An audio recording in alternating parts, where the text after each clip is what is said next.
they can use solar energy and how they can also work together with business communities kurebe kangu bashoma okuba kubasa kurabya mu business zabo. That is business planning and management. Twansoma ebintu bikwatire na business wana za kutandika business no utandukota ibyo shimye kubana utandika nabyo nabiha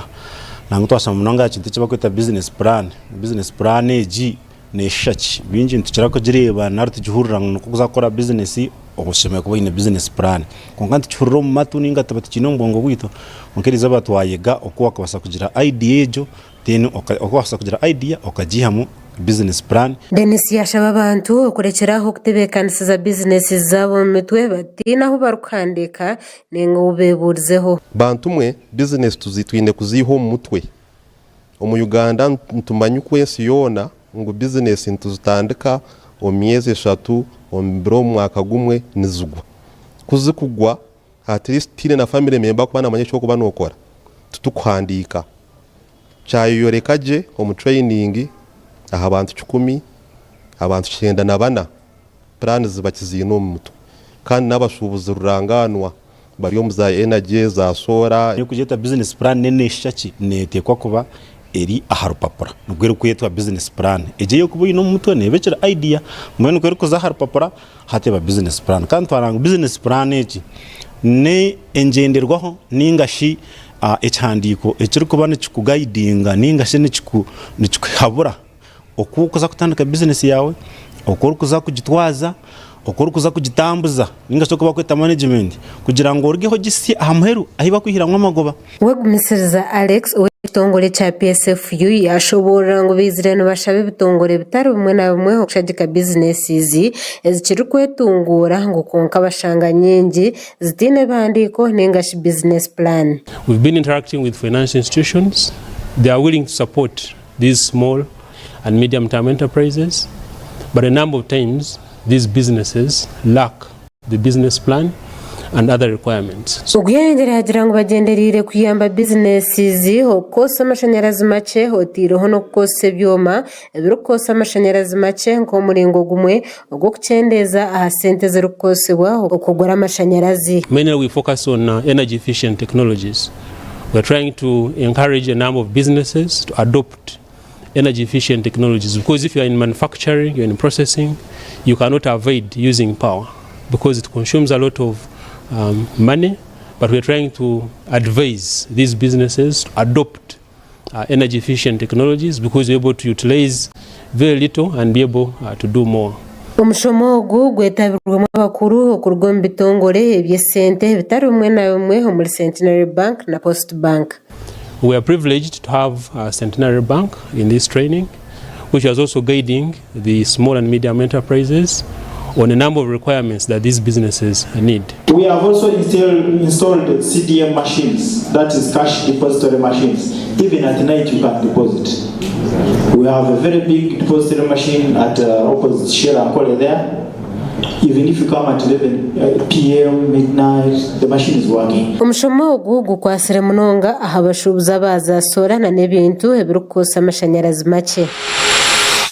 Makuru hagandi Eby'Obushubuzi yo district eyantungamo ekozire cyafayo bwanyuma yo kutongozaho factory eyo mwani eyo kubanza omwihanga area Uganda. Eki nekitambo cyamani ahagwo kuba nkikongeza ahamirimo y'abanya Uganda kandi cyongeze na hamutindo ogwo mwani hoguru kushohora ihanga area Uganda nabyo katubirebe. Abakuru Eby'Obushubuzi na nabashubuzi okutwara hamwe no begisira hankomeza abantu abagire mu Shamire omunintungamo okutongoza Africa Coffee Park Factory y'omwani. Omukoro ogwo gubiregurya hansi y'omutwe oguru kugira ngo innovation, industrialization and value addition for Africa's renaissance Ekor tamburwa mani o district yantungame kozere ho mukutungura by'ubuhinji no burisa omwihanga obo bari kuteta hemermo no kongera byentunguko mbahinji. Omushubuzi kandi watandikireho Inspire Africa Group Nelson Tugume nagira ngo akatandikane tekateko cyo kongera omutinda habintu ngo agwo kuba ngo muhanda gonka Uganda gwe kubasa kutongeramo amagoba menji. Industrial revolution by Britain Americans to bring it back to Africa for young people to appreciate that the only way to get jobs, create jobs, have a better life, is using our raw materials and turning our raw materials to better products. Ogwayongire yahanangiriza gavumenti okugumiza munekwatiraho abantu na za businesses ez'abantu bontu. We admire other countries that have created. We must do it ourselves. It's time for now for Africa. It's time for action. Inspire Africa Group irukoragana na government ya Uganda bagenderire kongeza omutindo gw'omwani ogwo kuretaho sente ezirikwingana billion 5 mu dollars mu myaka 5 obuzirikuruga hari billion 1 na million 2 mu za dollar kandi obo billion 4 zirikuruga mu bintu ebyongerweho omutindo kandi yo billion 1 herikuruga mu burambuzi bw'omwani. Experience of coffee. A couple of people may not have understood what we're trying to do. Probably they think we just have a coffee processing plant. We want to create an experience. I can tell you something, if we only attracted 1 million coffee tourists coming here in Uganda and each spending $2,000, that's 2 billion in coffee tourism only. Factory ne kuyamba abahingi okora amagoba mengi na no kucendeza hazarosi ezibarukora baheza kusharura no kongera omutindo ahabihingwa byabo. Nikigambwa ngo factory neza kubaneshoza metric ton zo mutwaro gumwe hezo mwana buri mwaka kandi ekintu kikuyamba Uganda ukayahayana na namahanga gandi ho mu butare ho bumwani ngo kandi ne kugarkehereze programs ahabahingi habarukwenda kwega by'ubuhingi. We uriyo muhwezi wa governor wa Bank of Uganda Professor Nwagaba ajumiriro muzeho gwo kuzingazinga sente ari kugira ngo eki necisha ekishano cha sente ekibari kumarira mu sente barukombeka ebi habigambiro gwabira ariyo mu Bushenyi mu rukiko orwa Town Council Hall. And when that currency something happens on it, you bring it to the commercial bank, we exchange it, we give you something new. Why? Because it belongs to us. Now, when you continue spoiling it, keeping it poorly, and I've been seeing most of you in the church, you want to put out money, and we have our Episcopal Vicariate here. These people, the way they put money in the church, I don't know what's wrong with you Ugandans. Even you in the Bushenyi, people who have a lot of money, and we know you have a lot of money in your households. Somebody brings out money, just gets money out of your pocket. You see how I put money here? Put out money here. Put money in the basket in the church. Why do you now want to squeeze it? Then they say you are doing something. You don't want anybody to see. Why do you do that? And by the time now you are squeezing it, you are this money now. I don't know what material we can use to ensure that when you are squeezing it, when you squeeze it like 3 times, we need now a new note which we have to print. That one I can assure you, these commercial banks which are here, this is most of the work they do also on their counter. They receive bad money which you have not been able to keep well. When they bring out the central bank, we spend a lot of money on what? If they tell you amount of money we spend on now printing new ones, why do you want to do that? Because this is the same money we would have used to do other things, to pay our soldiers very well, pay our security forces, pay lecturers in the universities, pay our nurses, the one we call frontline workers in the government. And so what am I saying? Make sure you look after the currency very, very well. For you, what you need here is the value of the 50,000 here.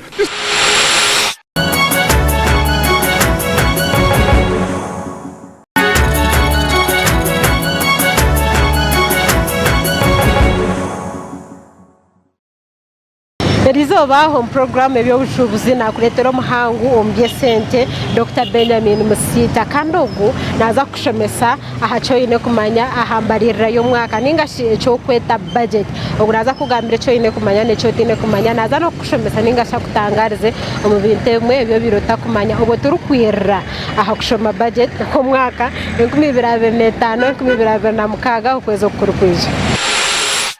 Amazina ni Benjamin Musita ndiyo mushaho tariyo gw'abantu konko we ashomere byentase yihanga ngashobora kweta Doctor of Economics kandi ndi Head of Department of Economics at Eby'Obushubuzi University of Science and Technology kandi ninkoraho ndi Deputy Chief Research Officer wa Mbaya University Policy and Economic Data Center. Ibintu bikwatere na budget y'ihanga, budget itutentura government eri kutandikira grassroots eri kuplanninga mpaka to the top person in this nation twasa kweta ka president w'ihanga na mandate y'umwebembezi w'ihanga arukurabira ngo mu minister wa finance umukuba natushobora budget y'ihanga neva planning eva kozereho nyuma niho kuchira before the budget bakunda kutugambira icyo kweta state of the nation. State of the nation is supposed to niyo kweta accountability ninga sho kuhereza utworeke uwa paraningire kora na nahati byokozere. Then kutwija budget tureba hari mwijere mutano planninga twine sectors ishatu mu economy twine mecha bakweta ibiyo hinji no burisa bakweta agriculture harm industry ibyo mu birumwa makorro ninga shaba producing ibintu byona dene ya muheru nebya buhereza tweta service sector. So is sectors bashimukana batworeka bezerene baza zizerene zikora zita uko zitwareze kandi ne respectinga kurogwamu sente zikwinganaje. Icyo kintu tuceta mu economics cyo kweta physical policy nereba hari government ne sente zayo kandi ne shozeta. So harmwe okutasya kwayo na nenshoza yayo. So budget ni bibiri bibiri kubabirumu government mu respectinga ku correctinga sente zikwinganaje kandi mwenda kuzoshoza muta and mugumana mutereza budget projections nkahati ikitorohesha heji budget ite baje kujinkuriza ngamajangu ya ishimwe kubene target yo correctinga trillions za 3.5 kandi the entire budget wata mine centers tukuza kwehora na neze ba donors zo kutereza the entire budget ne muri 72 trillion ningasi bano buno busirira tabarwa chanjo na bibiri okezi tukubasa na 7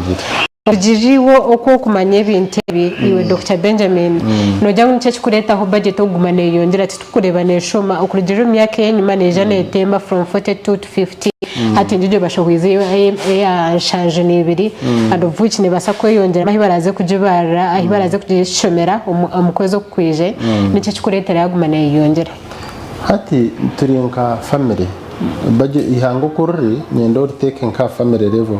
family yawe kumwazerwa no gumana muyongera inamba y'abantu muyihangane yongera nandi kandi ikindi cy'inkwenda yitegereze insine gumane yongera kurakurana umbana bakuzarwa amashomera agakwetwaga kubombekwa embaze kwetago marwaro na yongera ingute sum kwantu koranze yongera ikintu cyo bakweta intunguka yihanga wareba budget yihangane tunguka ubeno manyangu kiri in line na no kurakurana kwa agency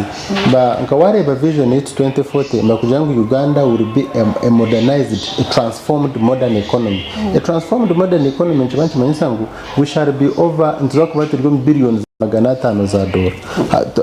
Twandu gamba million $500 za dola hati muri ya million za 5 muri ya billion za 5 na 8 chibanchi manyisa buri mwaka turugaidingwa hewe to kweta national development plan hati riyo twate yakana nchibanchi manyisa ngo tujereberaho kandi tutagetingo kusya billions $500. So uwokoreba budget legumane yongera buri mwaka nabo kugira ngo ebyetago bya abantu bayihanga inamba yabo kwe korakorana nebyetago byanga nayitwiha sente na business z'abantu nizigumana zikura nico rukorebera budget ne korakorana twagambira korakorana no kweyongera tureba again wagize ngo no muhendo gw'abantu nago nugugenda no gweyongera tureba government nayo yongera kwehoro mu bantu eco nkireto oki okareba ho ngahwereho World Bank ni manyangu nasakuba either yacihireho ningeri yo process yo kuciyaho bakatucingaho abo kugira ngo twine policies zitwahandikiraho zibe batakwatagana nazo konka nincereza ngo mu bitwaro ba Trump bashimuka batwikirize kwehoro mu World Bank koko zombe tongere kuhereza sente amagoba make nka World Bank International Monetary Fund byakwimanka sente hatoshanga ngo abanyayuganda nababasa gukora sente banks zo mu Uganda ninga abanyayuganda benyina bagure bakweta treasury bills and treasury bonds nibeje bazugura government nez auction ngatugira mbagira ngo nabaguza abantu bazaye bazugura ushanga ziriya myaka 15 imyaka 10 eco ciyamba government okuya sento mbantu ni chibi to some extent konkani ciyamba government okugira ibiye iha kuko wareba yusaid ubwe rugira ngo yaturuga ha bintu bya sirimu nkibanje manyisanga ubu byambo byene hati ntubasa kwehoro mbantu kandi ciyambe government gumuzamene tambize mirimo yayo tikwereza government cyane chibi kushanga niye kwehoro mbantu kandi abantu nabo bakwembe horo mu government no actually ncho jirra angoyi wachirebera but on the side of government to me nichkoreka ngo abantu bayo hati beine capacity bo kuyamba government yabo on the side of government to me nchoreka ngo this government siringo kutwijere muzaye arikuza kujomba tegeki twaturya miliyoni za $5 so tizirenize yongera abantu bakora business to the level hati nibasa ninko wakuboyine family ukaza umwanya go kuzo mbank ukashaba mutabano wawe tempora yo miliyoni 10 kandi akaza kuhereza so abantu kusupportinga government yabo ninga sho kujehora nabo bakagikora mu magoba nchibanchoreka ngo government ejo eriyo no yongera ukugera mani yes noho ko approvinga national budget noho kwitiriza ngwejo ni yeje tebo mu nkora of course procedure kugira ngo community kuno yantu kora budgeting ka district level ninga at university level ezo zitambara zigenda baziteka national and of course national planning authority na ine mumurumo but major it is the ministry of finance which does the process kwa kweza baje compilinga parliament ya Uganda abe bakweta parliamentarians nibo binorsa rwo passing ejo budget ke kurga parliament level bagira ngo baje approvinga ati nakuja kansa ukaje government ne yabantu njo kuri abantu abafite interesting nje n'ikintu cyukuru kumanya umwebembe zo runoza arikuza kwebembera abo kugira ngo nibo bamwe abakurgaha baka approvinga ezo budgets aho it is done at parliament level parliament yaje approvinga niyo budget iba kwemerera nayo yes then burwano hura kigambo budget ninga shembarira yo mwaka no hura mu kintu cyero kwetwa GDP nyendo gambira bakutureba GDP niki kandi nebarweta hati GDP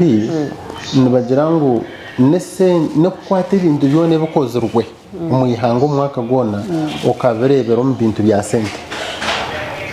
ese wakwata ibintu byone bukoze bwemirimo yona ebyobuhinji obulisa ebyamagara byona nengute zikozurwa okabi okasharamo kuvara mu sente wow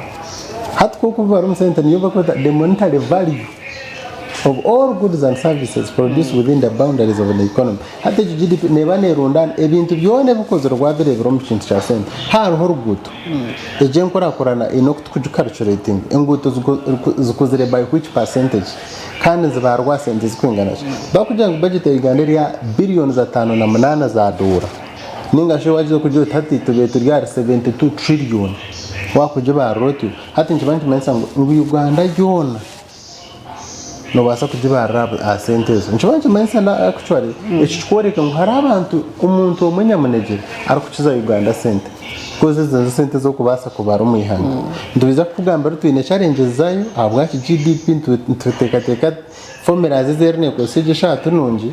nkayito bambara nibasabari mu economics ntubasa kubukugamba rutugira ngo engeri miliyoni mujabaramo hari abantu abutkumanya mu cyaro abo mutakumanya beyongere nkurakurana kandi tumbazire sente zibeyi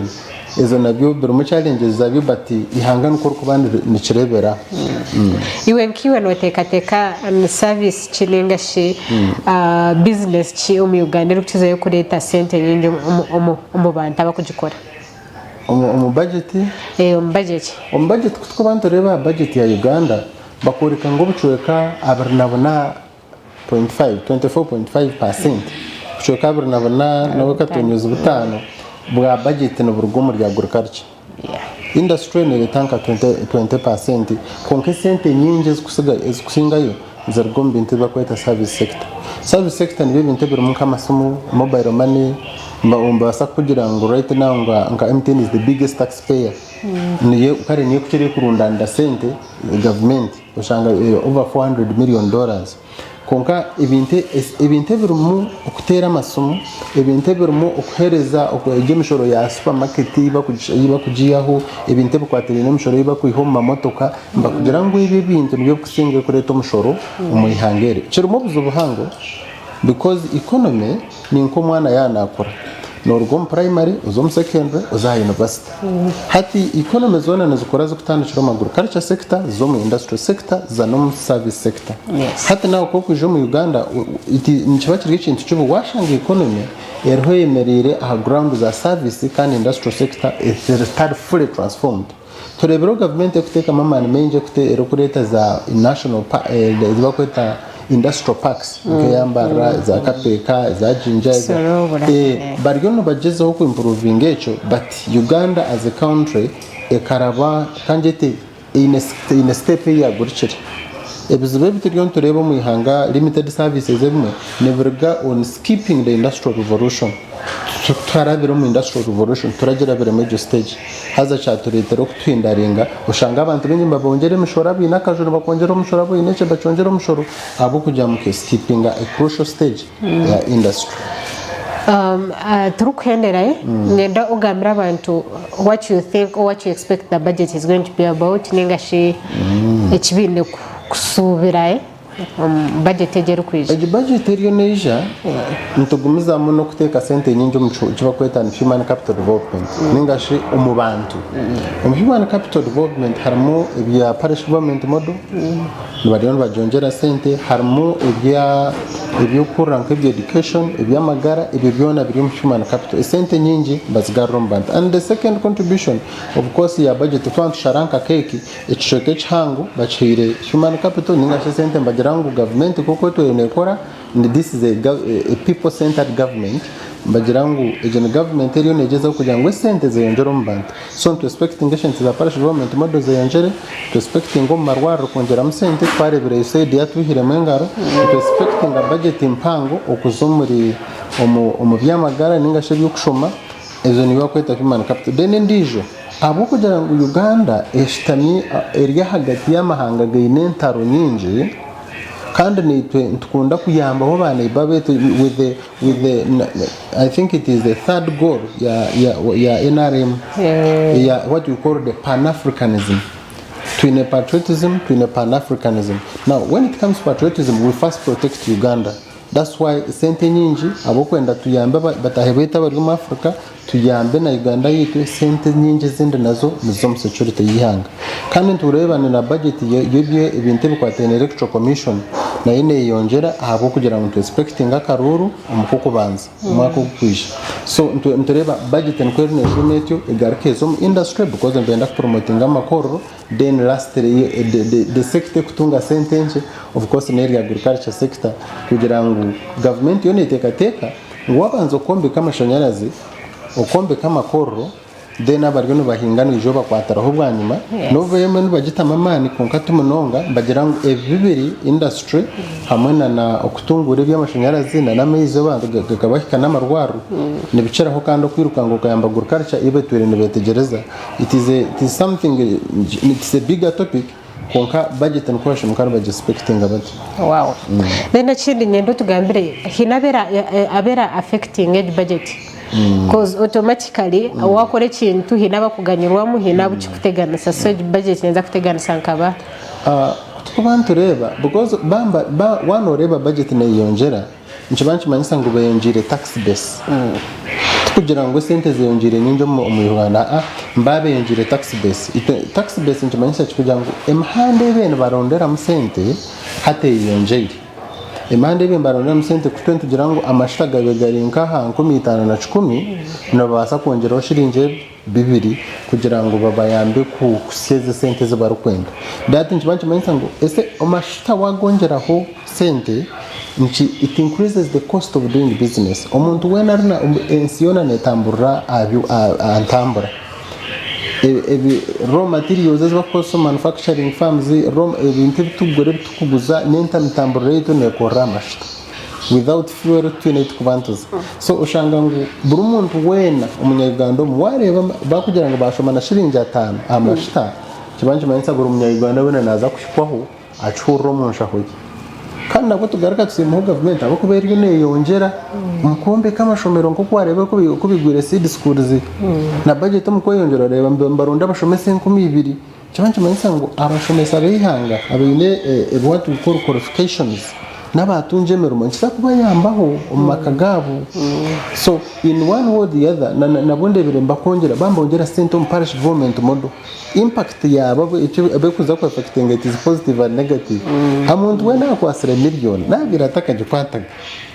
kandi nabo bari mu cyaro bomba reba ngo indeed the president remembered them as voters niona ni when tuicherezana we rarely vote ukungira ngo uje motoka nze kazozo kutera priorities rare ninza yo rumena rumwe mzee arubuze nkamutera harundu kureba ngamanti nuko mzee naza kusinda no ni manje as long as he appears on a ballot paper mzee naza kuraba mukondo kubana inshirebe urugaha ezo iza faculty level bajya approving charga faculty level izamu a top management then za university council then babona kulisindika on finance na yebirebam icheza kubirebam ikugira ati koma harigeze hato budgetingira within what finance has told you kekwezecho finance comparing byone bikoze rubyo mu ihanga ebitwara parliament ebishomamo ikora mu amendments zero kwenda ba approving budget through parliament. It is the parliament of Uganda that approves that budget. Icheta kwenda tekuchitama.